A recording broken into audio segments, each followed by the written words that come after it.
கைதாகிறாரா அரவிந்த் கெஜ்ரிவால் என்று ஊடகங்கள் இன்று காலை முதல் பிரேக்கிங் நியூஸ் போட்டுக் கொண்டிருக்கக்கூடிய ஒரு சூழல்ல இன்னொரு மிக முக்கியமான ஒரு பிரேக்கிங் நியூஸ் அதைத்தான் நம்ம பேசணும்னு நினைக்கிறோம். அரவிந்த் கெஜ்ரிவால் கைதாகிறாரா இல்லையாங்கிறது ஒரு பக்கம் இருக்கட்டும்.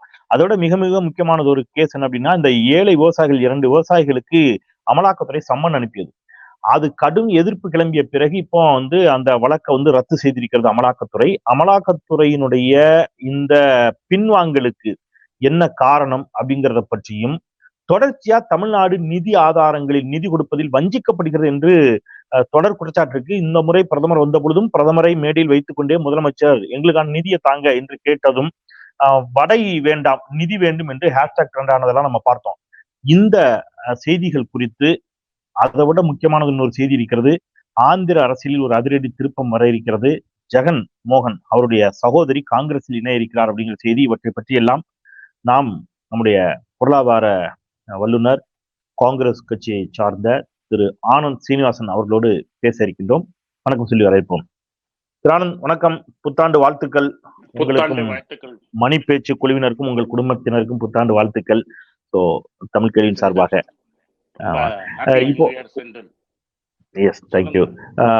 இப்போ இந்த அமலாக்கத்துறை விவகாரத்துக்கு வருவோம். முதல்ல அமலாக்கத்துறை முடிச்சுட்டு இந்த விவசாயிகள் வழக்குல அவங்க என்ன சொன்னாங்கன்னா, அந்த காட்டெருமைகளை வேட்டையாடி கொன்று விட்டார்கள், காட்டெருமைகளை அடிச்சு கொண்டு புதைச்சிட்டாங்க, அந்த வழக்குக்கு தான் நாங்க அனுப்பணும்னு திருப்பி எல்லாமோ சொல்லி பார்த்தாங்க. இப்போ வழக்கே ரத்து செய்யப்பட்டிருப்பதாக இப்ப செய்தி வந்திருக்குது. என்னவா நடக்குது அந்த வழக்குல? ஆக்சுவலா நடக்கிறது என்னன்னா, அங்க பிஜேபியோட மெம்பர்ஸ் 2 பேருக்கும் இவங்களுக்கும் லேண்ட் டிஸ்பியூட் வந்திருக்கு. இந்த பிஜேபி மெம்பர்ஸ் லேண்ட் டிஸ்பியூட்ல இருக்கிறவங்க அவங்க போய் சென்ட்ரல் கவர்மெண்ட்ல ஆளும் கட்சி தானே, அங்க போய் இருக்கிறாங்க. ஸோ என்போர்ஸ்மெண்ட் டைரக்டரேட்டை வச்சு நோட்டீஸ் அமைச்சிருக்காங்க. இங்கேருந்து யாரு போய் சென்ட்ரல் கவர்மெண்ட்ல புகார் கொடுத்தாங்கன்னு தெரியல, எந்த பிஜேபி நிர்வாகி கொடுத்தான்னு தெரியல.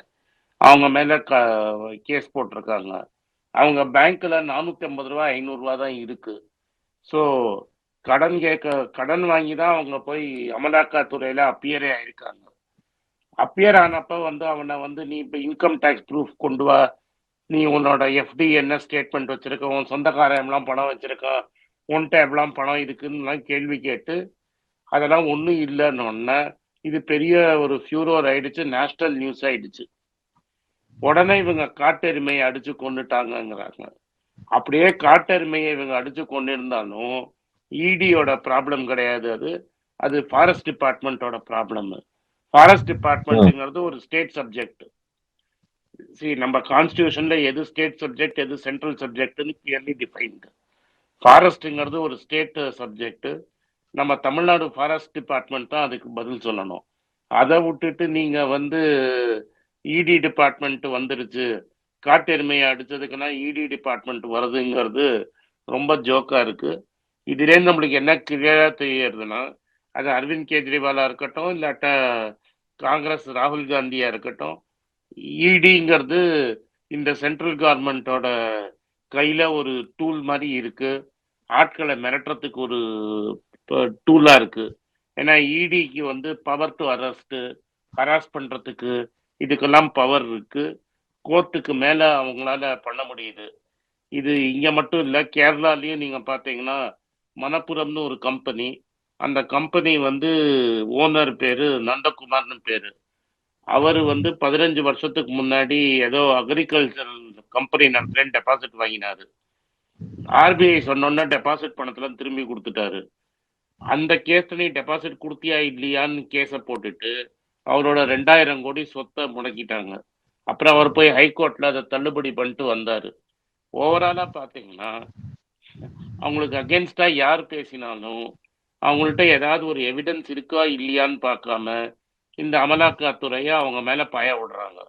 ஏன்னா அமலாக்கத்துறைக்கு இப்ப நீங்க போலீஸை விட்டீங்கன்னா 90 நாள்ல சார்ஜ் ஷீட் ஃபைல் பண்ணும், கோர்ட்டுக்கு போகணும், எஃப்ஐஆர் போடுறதுக்கு கோர்ட்ல பர்மிஷன் வாங்கணும். இது மாதிரி பல விஷயங்கள் இருக்கு. அமலாக்கத்துறைனா அவங்க தனியா ஒரு டிபார்ட்மெண்ட் மாதிரி நடத்திட்டு இருக்காங்க. அவங்க பார்லிமெண்ட்டுக்கும் அக்கௌண்டபிள் கிடையாது, கோர்ட்டுக்கும் அக்கௌண்டபிள் கிடையாது மாதிரி தான் இப்போ போயிட்டு இருக்கு. ஓகே, இப்போ காட்டெருமைகளை கொண்டு புதைத்தார்கள் அப்படிங்கறத திடீர்னு இப்ப சொல்றாங்கன்னா, அந்த வழக்கிலே அந்த விவசாயிகள் விடுதலை செய்யப்பட்டு விட்டார்கள். இப்ப அந்த வழக்கை ரத்து செஞ்சிருச்சு அமலாக்கத்துறை. இந்த விவசாயிகள் மீது அனுப்பிய நோட்டீஸை ரத்து பண்ணிருக்காங்க. ஒரு கடும் எதிர்ப்பினால் பின்வாங்கி இருக்கிறார்கள் அப்படிங்கிறத நம்மால் புரிந்து கொள்ள முடிகிறது. தொடர்ச்சியா அந்த நிகழ்வுகளை நம்ம பார்க்கிறோம். அமலாக்கத்துறை எங்கெங்கெல்லாம் அந்த மாதிரி சொன்னது, இப்ப இங்க அங்கித் திவாரி லஞ்சம் வாங்கியது வரைக்கும் நம்ம வந்து பார்த்தோம். இவ்வளவுக்கு பிறகும் பாஜக பிரதமர், அமைச்சர் நிர்மலா உள்ளிட்டவர்கள் எப்படி இவ்வளவு துணிச்சலோடு ஒரு விஷயத்த பேச முடிகிறது? அதாவது ஊழலை ஒழிப்பதற்காகத்தான் நாங்க உறுதியா இருக்கிறோம், யாரும் எங்ககிட்ட இருந்து தப்ப முடியாது, இந்த மாதிரியான ஒரு வாதங்களை வைக்கிறாங்க. நிதி ஆதாரங்கள் உள்ளிட்டவற்றிலும், தமிழ்நாட்டிற்கு கொடுத்த நிதி ஆதாரங்கள் உள்ளிட்டவற்றிலும் வந்து நாங்க தமிழ்நாட்டுக்கு அவ்வளவு நிதி கொடுத்திருக்கிறோம் அப்படின்னு பிரதமரே வந்து பேசுகிறார். மக்கள் இவ்வளவு பார்த்த பிறகும் மக்கள் இவர்களுடைய வாதங்களை நம்புவார்கள் எப்படி நினைக்கிறாங்க? தமிழ்நாட்டிற்கு நிதி ஆதாரங்களில் தமிழ்நாடு வஞ்சிக்கப்படுகிறதா? இந்த 3 விதமா பதில் சொல்லுவேன். ராகுல் காந்தி சொல்ற மாதிரி எல்லா இன்ஸ்டிடியூஷன்ஸும் காம்ப்ரமைஸ் ஆயிடுச்சு. ஒரு பார்லிமெண்டரி டெமோக்ரஸியில அதாவது வந்து அதோட வேலையை செய்யணும், பார்லிமெண்ட் அதோட வேலையை செய்யணும், கோர்ட்டுகள் அதோட வேலையை செய்யணும், பிரஸ் வந்து அவங்களோட வேலையை செய்யணும், எலெக்ஷன் கமிஷன் அவங்க வேலையை செய்யணும். இன்னைக்கு வந்து எல்லா இன்ஸ்டிடியூஷனல் கேப்சர்னு சொல்லுவோம். இந்த ஆர்எஸ்எஸும் பிஜேபியும் எல்லா இன்ஸ்டிடியூஷனையும் கேப்சர் பண்ணியிருக்கு. இப்ப நீங்க கோர்ட்டையே எடுத்துக்கங்க. வயருங்கிற பத்திரிகைக்கு ஃபலீன் அரிமன்கிறவர் பேட்டி கொடுத்திருக்கிறார். அது யார் ஃபலீமன் அரிமன் நீங்க புரிஞ்சுக்கணும். ஃபலீத் மரிமனுக்கு 95 வயசு ஆயிடுச்சு. அவர் வந்து the last of the great constitutional lawyers. அவர் 95 வயசு மனிதர் வந்து என்ன சொல்றார், இப்ப நானி பால்கிவாலாவோட எமர்ஜென்சிக்கு அகேன்ஸ்டா ஆர்கியூ பண்ணவர்ல அவர் ஒருத்தர். அவர் என்ன சொல்றாருன்னா, இந்த சுப்ரீம் கோர்ட்ல இப்போதைக்கு வந்த 2-3 ஜட்ஜ்மெண்ட் அவர் சொல்றாரு, இந்த ஜட்ஜ்மெண்ட்லாம் எரோனியஸ் இன் லா அப்படின்னு சொல்றாரு. அப்படின்னா சட்டப்படி இந்த ஜட்ஜ்மெண்ட்லாம் செல்லுபடாது அப்படிங்கிறத அவர் தெளிவா சொல்லிட்டாரு. அது மட்டும் இல்ல, அவரோட பையன் ரோஹின்டன் நரிமன்கிறவர் சுப்ரீம் கோர்ட் ஜட்ஜா இருந்தவர், ரிட்டையர் ஆனவர். அவர் ஒரு மும்பையில ஒரு லெக்சர்ல பேசும்போது சுப்ரீம் கோர்ட்டோட 3 ஜட்ஜ்மெண்ட் இன்க்ளூடிங் காஷ்மீர்ல இப்ப நடந்த ஜட்ஜ்மெண்ட்டையும் ரொம்ப bad judgment, is very bad in law அப்படின்னு தெளிவா சுப்ரீம் கோர்ட்ல வந்த ஜட்ஜ்மெண்ட்டை 2-3 ஜட்ஜ்மெண்ட்டை வரிசையா கிரிட்டிசைஸ் பண்ணியிருக்காங்க. இதனால நம்ம வந்து சுப்ரீம் கோர்ட்டை மாத்திட முடியாது. கிருஷ்ணய்யர் சொன்ன மாதிரி கடைசியில நம்ம போய் கடவுள்கிட்ட தீர்ப்புக்கு நியாயம் கேட்க முடியாது. மனிதனோட கோர்ட்ல ஹையஸ்ட் கோர்ட் இந்தியாவில் சுப்ரீம் கோர்ட், அவங்க கொடுக்குற தீர்ப்பை நம்ம ஏத்துக்கணும். பட் இந்த சுப்ரீம் கோர்ட்டோட ஜட்ஜ்மெண்ட் எல்லாம் தவறுன்னு பெரிய கான்ஸ்டியூஷனல் லாயரும் சுப்ரீம் கோர்ட்டுக்கு இருந்த முன்னாடி இருந்த ஜஸ்டிஸுமே கிரிட்டிசைஸ் பண்றாங்க. இதுல தெளிவா என்ன தெரியுதுன்னா, ஓரளவு சுப்ரீம் கோர்ட்டையும் அவங்க கேப்சர் பண்ணியிருக்காங்களோன்னு நம்மளுக்கு சந்தேகம் வருது, ஜுடிஷியரியும் கேப்சர் பண்ணியிருக்காங்களோன்னு. இந்த ராகுல் காந்தி கேஸ் நீங்க பார்த்தீங்கன்னா அவரை டிஸ்குவாலிஃபை பண்ணி சுப்ரீம் கோர்ட்டுக்கு போய் தான் அந்த டிஸ்குவாலிஃபிகேஷனை கேன்சல் பண்ண முடிஞ்சது. இது எல்லாமே நம்மளுக்கு என்ன காட்டுதுன்னா, எலெக்ஷன் கமிஷனா இருக்கட்டும், சுப்ரீம் கோர்ட்டா இருக்கட்டும், இது எல்லாத்தையுமே வந்து இவங்க கேப்சர் பண்ணிட்டாங்களோங்கிற சந்தேகம் நம்மளுக்கு வந்திருக்கு. நான் சுப்ரீம் கோர்ட்டை கிரிட்டிசைஸ் பண்ணல, பட் ஆங்கிலத்துல ஒண்ணு சொல்லுவாங்க, ஜஸ்டிஸ் நீங்க பண்ணா மட்டும் போராது, நியாய நீதியை நீங்க கொடுத்தா மட்டும் போராது, நீங்க கொடுத்தத மக்கள் பார்த்து உணரணும். இப்ப நீங்க இந்த காஷ்மீர்ல கொடுத்த ஜட்ஜ்மெண்ட்டை பார்த்து நியாயமா நீங்க ஜட்ஜ்மெண்ட் கொடுத்தீங்களான்னு கான்ஸ்டியூஷனல் எக்ஸ்பர்ட்ஸே கேட்கும்போது அதை மறுபரிசீலனை செய்யற அளவுக்கு சுப்ரீம் கோர்ட்டு தள்ளப்படும்ங்கிறது என்னோட கருத்து. எலெக்ஷன் கமிஷன் நியாயமா நடந்துக்கலன்னு பல இடத்துல புகார் வந்திருக்கு. Caesar's wife should be above suspicion. சீசரோட பொண்டாட்டி வந்து உத்தமியா சந்தேகத்துக்கு அப்பாற்பட்டவளாக இருக்க வேண்டும். அதே மாதிரி எலெக்ஷன் கமிஷன் சந்தேகத்துக்கு அப்பாற்பட்ட மாதிரி இருக்கணும். ஆனா இப்ப இருக்கிற நீங்க நடக்கிற ரீசெண்டா நடக்கிற கம்ப்ளைண்ட்ஸ் எல்லாம் பாத்தீங்கன்னா எலெக்ஷன் கமிஷன் மேல நம்மளுக்கு சந்தேகம் வருது. இவிஎம் வந்து நான் வந்து ஃபோர்ஸ்டா இல்லையான்னு நான் கேட்கல. இவிஎம் நல்ல மிஷின் தான் இருக்கட்டும், மிஷின் கரெக்டா வேலை செய்யுதுன்னே வச்சுப்போம். 10 பேர் கேள்வி கேட்டுட்டான்னா அதை நீங்க அதை ஆன்சர் பண்ண வேண்டியது உங்களோட டியூட்டி. ஒரு கான்ஸ்டியூஷனல் அத்தாரிட்டியா டெமோக்ரஸி சரியில்லைன்னு ஒரு 20 பேர் நான் கம்ப்ளைண்ட் பண்ணிட்டேன்னு வைங்க, அந்த சந்தேகத்தை தள்ளுபடி செய்ய வேண்டியது உங்க வேலை. அதை பண்ண மாட்டேன்னு சொல்றது வந்து சந்தேகத்துக்கு இடம் கொடுக்குது. ஸோ எலெக்ஷன் கமிஷனா இருக்கட்டும், சுப்ரீம் கோர்ட்டா இருக்கட்டும், அப்ப அட்டிமீறி. ஏன்னா நான் ஏன் சுப்ரீம் கோர்ட்டை சொல்றேன்னா, 6 மாசம் ஆறுது மணிஷ் சிசோடியா ஜெயில இருந்து. அவர் மேல ஒரு மணி ட்ரையலே இஷ்யூ பண்ண முடியல. மணி ட்ரையல்னா பணம் அவர் வாங்கினாருன்னு காட்டவே முடியல. நீங்க மணிஷ் சிசோடியா லஞ்சம் எடுத்திருக்காருன்னு நீங்க சொன்னீங்கன்னா அவர் லஞ்சம் வாங்கினதுக்கு ஆதாரத்தை கொடுக்கணும். இது வரைக்கும் நீங்க ஆதாரத்தை கொடுக்காம அவரை ஜெயிலே வச்சிருக்கீங்க, கேஸையும் நடத்தாம. BRS case, BRS Bharatiya Rashtriya சமிதியோட தலைவர் கேசிஆர் பொண்ணு கவிதா வந்து அதே கேஸ்ல இன்வால்வ் ஆயிருக்காங்க. அவங்க ஒரு நாளைக்கு கூட நீங்க குவெஸ்டனிங் கூப்பிடல, அரெஸ்ட் பண்ணல. மனோஜ் சிசோடியா பிஜேபி சொன்ன பேச்ச கேட்க மாட்டேங்கிறாருன்னு அவரை ஜெயில வச்சிருக்கீங்க. அதே சமயத்துல கவிதா வந்து கவிதாவோட அப்பா பிஜேபியோட ஒரு அட்ஜஸ்ட்மெண்ட்டுக்கு வந்தார் தெலுங்கானா போலுக்கு, கவிதா மேல கை வைக்கல. அதே மாதிரி மகாராஷ்டிரால வந்து நீங்க சரத் பவார் கட்சியை 2ஆ உடைச்சு பிரஃபுல் பட்டேல் அதுக்கப்புறம் அஜித் பவாரா உங்க கட்சியில சேர்த்துக்கிட்டீங்க, உங்களோட கூட்டணியில இருக்காங்க. 2 பேர் இடி கேஸையும் ஓவர் நைட் க்ளோஸ் பண்ணிட்டீங்க. அமலாக்கத்துறை போட்டிருந்த கேஸ இவங்க இந்த உங்களோட சேர்ந்து அடுத்த நாள் கங்கா ஸ்நானம் மாதிரி அடுத்த நாளே க்ளோஸ் பண்ணிட்டீங்க. அவங்களோட போன சகன் புஜ்பல்ங்கிறவரோட கேஸையும் மூடிட்டீங்க. அதாவது நீங்க என்ன சொல்லுவீங்க, நான் உங்க மேல கேஸ போடுவோம், அமலாக்கத்துறை கேஸ போடுவோம், அந்த கேஸ் நடந்துட்டு இருக்கும், நீங்க பிஜேபிக்கு ஆதரவுன்னு சொன்னோம்னா அந்த கேஸை நாங்க மூடிடுவோம்னு. ஸோ இது ஒழுங்கா நடக்குது. நீங்க பிஜேபி ஆட்சியில இருக்குன்னு சொல்றது ஒரு 5-6 பெரிய நார்த் இந்தியன் மாநிலத்துல 100க்கு 100 ஜெயிச்சிருக்காங்க. அதை தவிர சவுத்துல பாத்தீங்கன்னா பிஜேபி எல்லா இடத்துலயும் தோத்துருக்கு. மகாராஷ்டிரால அவங்க அரசுல இல்ல. ஆளும் கட்சியில இருக்கிற 2 கட்சியை உடைச்சு நீங்க எம்எல்ஏ விலைக்கு வாங்கி குதிரை பேரம் பண்ணி நீங்க ஆட்சியில இருக்கீங்க. அடுத்த மகாராஷ்டிரா எலெக்ஷன்ல உண்மை தெரிஞ்சிடும். ஸோ ஈஸ்ட்ல பாத்தீங்கன்னா ஒரிசாலும் நீங்க பவர்ல கிடையாது, வெஸ்ட் பெங்கால்லயும் நீங்க பவர்ல கிடையாது. ஸோ லார்ஜ் பார்ட் ஆஃப் இந்தியால உங்களோட ஆதிக்கம் இல்லைங்கிறது தான் உண்மை. ஆனா பிரஸ் இப்ப நேஷனல் மீடியாவை கைக்குள்ள போட்டுக்கிட்டீங்க, இன்ஸ்டிடியூஷன்ஸை கேப்சர் பண்ணிட்டீங்க. நீங்க அந்த மீடியாவை நேஷனல் மீடியாவை நரேட்டிவ் செட் பண்ணுது. இப்ப நான் என்ன கேட்கிறேன்னா, ஒரு பெரிய வெள்ளம் வந்து 2 இடத்துல தமிழ்நாட்டுல வந்திருக்கு. ஒன்று மெட்ராஸ்ல வந்தது, பின்னாடியே தூத்துக்குடியிலையும் திருநெல்வேலியிலும் வந்தது. மக்கள் கட்டப்பட்டதெல்லாம் உங்களுக்கு தெரியும்.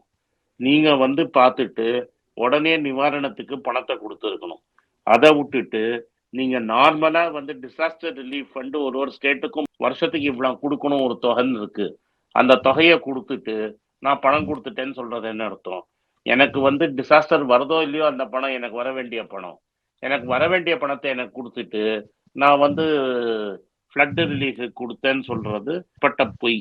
இந்த நார்மல் டிசாஸ்டர் ரிலீஃப் இல்லாம நீங்க எக்ஸ்ட்ரா என்னைக்கு பணம் கொடுத்தீங்கன்னு கணக்கு காட்டணும். அதை விட்டுட்டு மினிஸ்டர் லெவல்ல இருக்கிறவங்கள மரியாதை குறைவா பேசுறதுங்கிறது ரொம்ப தப்பு. ஓகே, இதுல மினிஸ்டர் லெவல்ல இருக்கிறவங்க மரியாதை குறைவா பேசுறது அப்படிங்கிறது நீங்க அவங்களும் அதே மாதிரி பேசிட்டாங்கிறதா அமைச்சர் நிர்மலா அவர்களுடைய வாதம். அப்பா வீட்டு காசு ஆத்தா அப்பா இப்படிலாம் பேசக்கூடாது அப்படிங்கிறாரு. எப்போதுமே நான் நீங்களும் பேசுறச்ச நம்ம 2 பேருக்கும் ஒரு பணம் விவகாரம் வந்துடுச்சுன்னா உன் அப்பா வீட்டு காசை கொடுத்தியான்னு கேட்கறது தவறு கிடையாது. நீங்க 2 பேர் பேச சண்டை வாய்ப்பா வரவு சண்டை நடக்குதுன்னு வச்சுக்கோங்க, உன் அப்பா வீட்டு காசையாடா கொடுத்தேன்னு கேட்கறது தப்பே கிடையாது.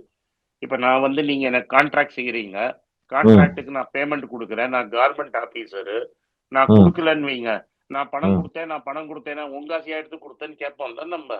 ஆமா கண்டிப்பா சாமானியனே கேட்கதான் செய்வான். சாமானியன் கேட்கிற பேச்சு தானே அது. அதையும் வந்து இப்படி கேட்டீங்க. அதாவது நீங்க பணம் கொடுக்கலங்கிறத சாதிக்கிறதுக்கு பல ரூட்டுகள் இருக்கு. நீங்க வந்து அமைச்சரை பேசல, அம்மையார பேசல, பிரதமரை பேசல. அப்பா வீட்டு காசானா யார கேட்டாங்க? கவர்மெண்ட் காசு வரி பணத்தை எடுத்து நீங்க கொடுத்துருக்கீங்க. நிர்மலா சீதாராமன் வீட்டுல இருந்தா கொண்டு வந்து கொடுத்தாங்க. இப்போ இன்னைக்கு இன்னொரு சர்ச்சை கூட வந்துச்சு, நீங்க பாத்திருப்பீங்க. அஸ்ஸாம் முதலமைச்சர் ஹேமந்த் பிஸ்வா அவர் வந்து ஒரு ட்வீட் போடுறாரு. அது கீதையில இருக்கிறதை மேற்கோள் காட்டி மற்ற 3 வர்ணத்தினர் சூத்திரர்கள் வந்து மற்ற பிராமணர்கள் உள்ளிட்டவர்களுக்கு சேவை செய்வதுதான் சூத்திரர்களுக்கு விதிக்கப்பட்டிருப்பது அப்படின்னு அவர் வந்து போட்டது ஒரு பெரிய சர்ச்சையாச்சு. அப்புறம் அவர் அந்த ட்வீட்டை வந்து எடுத்துட்டாரு. ஆனா அது ஆர்கைவ் பண்ணப்பட்டுருச்சு. கிட்டத்தட்ட அதை நோக்கி தான் நகருகிறதா? சூத்திரர்களினுடைய வேலை பிராமணர்களுக்கு சேவை செய்வதுதானா? நான் பிராமணன் முதல்ல, நான் உண்மையை நான் பிராமணன் ரைட்டா. கீதையில அது மாதிரி ஒண்ணும் கிடையாது. 708 ஸ்லோகத்தையும் நான் படிச்சிருக்கிறேன். யாரும் எல்லாரும் சமம்ங்கிறது தான் கீதையோட தாத்பரியமே. எல்லா ம், மனிதர்களும் ஒண்ணுங்கிறது தான் கீதையோட தாத்பரியம். ஆனா இவங்களோட தாத்பரியம் வேற. ஏதோ பிராமணருங்கிறவங்க வந்து மேலேந்து வந்தவங்க மாதிரி நடந்துக்கிறாங்க. எஸ்பெஷலி வட இந்தியால அவங்க அது மாதிரி பண்றாங்க. இப்ப நீங்க 22ஆம் தேதி ஜனவரி வந்து ராமர் கோவில் திறக்க போறாங்க. ம், இந்த நார்மலா வந்து சாங்டம் சாண்டோரம்ங்கிறது என்ன சொல்லுவாங்க ஆங்கிலத்துல சாங்டம் சாண்டோரம்பாங்க. அதாவது என்னன்னா கர்ப்ப கிரகத்துக்குள்ள போறது. அது பூஜை செய்யறவங்க மட்டும்தான் கர்ப்ப கிரகத்துக்குள்ள போவாங்க. ம், இப்ப வந்து என்ன சொல்லியிருக்காங்கன்னா, இப்ப வர செய்திகள் ஜனவரி மாசம் நடக்கிற பூஜையில ம், கவர்னர், பிரதமர், வேற யாரோ 2 பேர் சொல்லியிருக்காங்க அவங்க போவாங்கன்னு. ஃபர்ஸ்ட் பிரதமரே அங்க போகக்கூடாது, கவர்னரும் போகக்கூடாது, அங்க பூஜாரி மட்டும்தான் போகணும். ம், மடாதிபதியே போக மாட்டாங்க. ம். ஸோ அப்படி இருக்கிற இடத்துல அப்ப இவங்களெல்லாம் கூப்பிடுறீங்கன்னா நீங்க வந்து திரௌபதி முர்முவை ஏன் கூப்பிடல? ம். ஏன்னா அந்த அம்மா வந்து ஷெட்யூல் ட்ரைப், அதனால கூப்பிடாம இருக்கீங்களா? கவர்னரை கூப்பிட்டீங்கன்னா பிரசிடென்ட கூப்பிடணும்ல. நம்ம Yes. ஊர்ல வந்து நம்ம ஊர்ல ராஜா ராணி கிடையாது. ம், சாவரின்னா ராஜாக்கு ஈக்குவலான பவர் வந்து இந்த திரௌபதி முர்முவுக்கு இருக்கு. அந்த ம், அம்மாவை ஏன் கூப்பிடல? பார்லிமெண்ட்டுக்கு கூப்பிட மாட்டீங்க, கோவில் திறப்பு விழாவுக்கு கூப்பிட மாட்டீங்க. இது என்ன ஊர் நியாயம்? 2வது கேள்வி, சின்ஸ் அவர் சம்ஸ்கிருதத்துல வந்து ஸ்லோகத்தை பேசினத குரு எவ்வளவு முக்கியங்கிறது ம், சம்ஸ்கிருதத்துல ஒரு ஸ்லோகம் உண்டு. மகேஸ்வரனோட பெரியவன் குரு அப்படின்னு சொல்லுவாங்க. குருதேவோ ம், மகேஸ்வராம்பாங்க. ம், குரு சாட்சாத் பரபிரம்மா, குருதேவோ மகேஸ்வரா. குரு ம், பிரம்ம சாட்சாத் பிரம்மன் தான் குரு. உங்களுக்கு பாடம் சொல்லி கொடுக்கறவன் உங்களுக்கு பிரம்மனோட மேலன்னு. பல ம், இடத்துல பிரதமர் மோடி சொல்லியிருக்கார், அத்வானி தான் என் குருன்னு. ஏன் அத்வானி ம், அயோத்தியா இது வரைக்கும் கூப்பிடல? ம், ஏன் அவரை உள்ள கூப்பிடல?